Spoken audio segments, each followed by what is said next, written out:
6 Minute English. From BBC Learning English.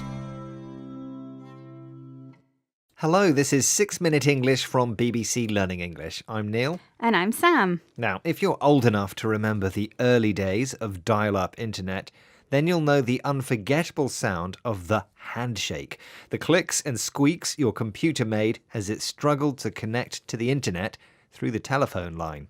Yes, I remember that strange noise. Dial-up internet was slow and websites took forever to load.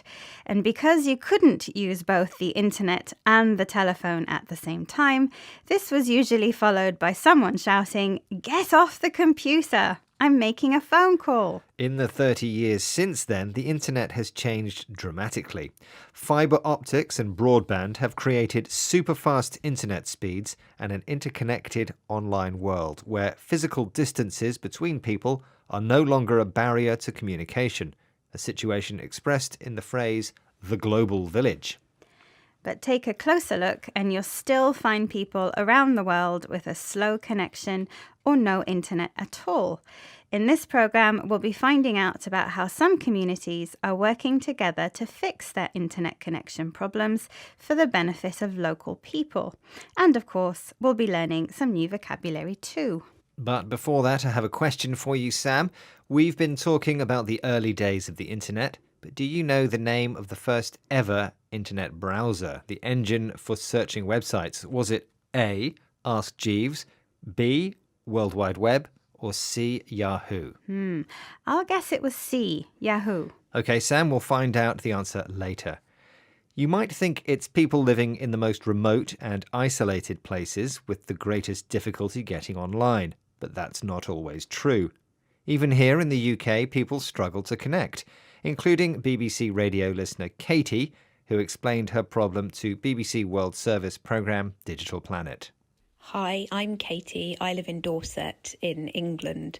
Our internet can be quite spasmodic here, and I think that that's due to most of our underground cabling is very old and somewhat dodgy, tatty, and needs replacing. Katie lives in Dorset, a rural part of southwest England. She describes her internet connection as spasmodic, suddenly working, but only for a short time, and not in a regular way. She thinks this is because her internet cables are dodgy, slang for bad or untrustworthy. A dodgy internet connection might be irritating, but in other parts of the world, the consequences can be more serious.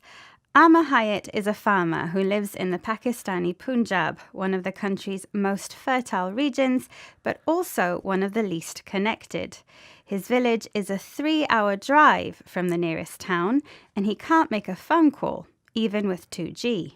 For Amar, basic weather information like knowing when rain is coming can mean the difference between his crops succeeding or failing. Without the internet, he doesn't have a reliable weather report. So the villagers decided to build their own 50-metre-high telephone transmission tower, linking a network of 5 villages to the internet. Here is Amar talking to BBC World Service programme Digital Planet. We used to do the conventional farming, like just getting information from the word of mouth.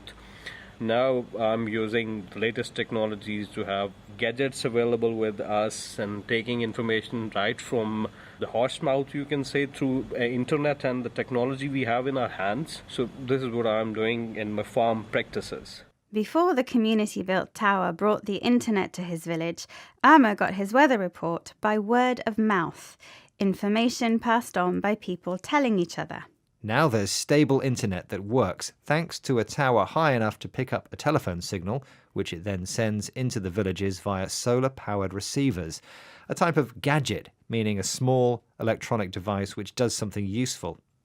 This means Amar now gets his weather reports straight from the horse's mouth, an idiom meaning from a reliable source or from someone who knows what they're talking about.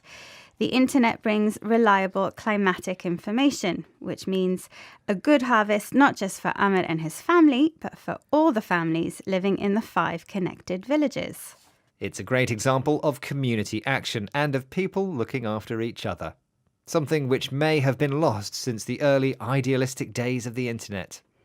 And speaking of the early internet, it's time to answer my question. Remember, I asked you for the name of the very first internet browser.